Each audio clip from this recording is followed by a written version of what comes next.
Hi hello வணக்கம். விக்கிரவாண்டி தொகுதிக்கு எப்போது தேர்தல் என்று இன்னும் அறிவிக்கப்படாத நிலையில் இப்போதே அங்கு தேர்தல் அனல் தொடங்கிவிட்டது.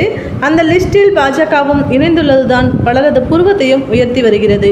விழுப்புரம் மாவட்டம் விக்கிரவாண்டி தொகுதி எம்எல்ஏவாக திமுகவை சேர்ந்த புகழேந்தி உடல்நலக்குறைவால் கடந்த ஏப்ரல் 6 உயிரிழந்தார். இதையடுத்து விக்கிரவாண்டி தொகுதி காலியாக இருப்பதாக தேர்தல் ஆணையம் அறிவித்தது. இதையடுத்து விக்கிரவாண்டி தொகுதிக்கும் சேர்த்து இடைத்தேர்தல் நடத்த வாய்ப்பு உள்ளதாக தகவல் வெளியானது. ஆனால் அதற்கான அறிவிப்பு இன்னும் வெளியாகவும் இல்லை. அநேகமாக ஆகஸ்ட் அல்லது செப்டம்பரில் தேர்தல் நடத்தலாம் என்கிறார்கள். எனினும் தமிழக அரசியல் இப்போதே ஜரூர் வேலையில் இறங்கிவிட்டன. இந்த தொகுதியை கைப்பற்றுவதில் திமுக அதிமுக இரு கட்சிகளுமே தீவிரம் காட்டி வருகின்றன. இரு கட்சிகளுமே இங்கு பலமாகவே உள்ளன. ஆனால் இந்த இரு திராவிட கட்சிகளையும் தாண்டி பாமகவும் இங்கு வலுப்பெற்று உள்ளது. காரணம், வட மாவட்டத்துக்கு உட்பட்ட தொகுதி என்பதால் பாமகவுக்கான செல்வாக்கு இங்கு அதிகமாகவே உள்ளது. அதனால் தான் விக்கிரவாண்டியில் களமிறங்க போவதாக பாமகவும் அறிவித்து இருக்கிறது. 2 நாட்களுக்கு முன்பு செய்தியாளர்களிடம் பேசிய டாக்டர் ராமதாஸ் விக்கிரவாண்டி இடைத்தேர்தலில் பாமக போட்டியிடுவது குறித்து கூட்டணி கட்சியினருடன் பேச்சுவார்த்தை நடத்த முடிவு செய்யப்படும் எனவும் கூறியிருக்கிறார்.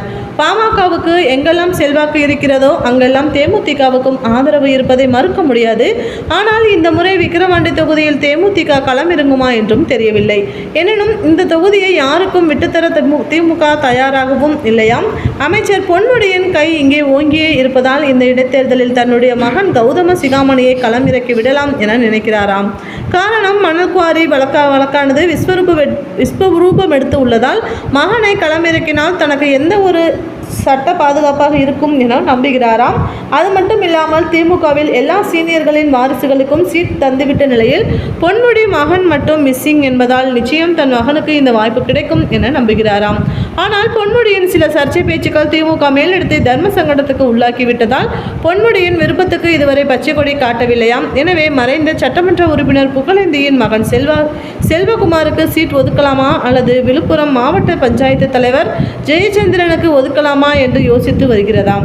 அதிமுகவை பொறுத்தவரை இன்று முதல் அன்று வரை சி.வி. சண்முகம் கண்ட்ரோலில் தான் விக்கிரவாண்டி இருந்து வருகிறது என்றாலும் அவர் யாரை கையை காட்டுகிறார் என தெரியவில்லை. சி.வி. சண்முகத்தை மீறி எடப்பாடி பழனிசாமி வேறு ஒருவரை முன்னிறுத்துவாரா என்றும் தெரியவில்லை.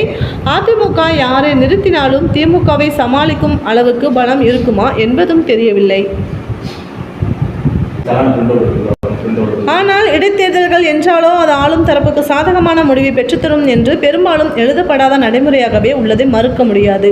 அதனால்தான் அதிமுக உட்பட பல கட்சிகள் விக்கிரவாண்டி விஷயத்தில் தயக்கம் காட்டுவதாகவும் தெரிகிறது. அப்படி இருக்கும்போது பாஜகவின் இந்த துணிச்சல் நிஜமாகவே பாராட்டத்தக்கதுதான். பொறுத்திருந்து பார்ப்போம்.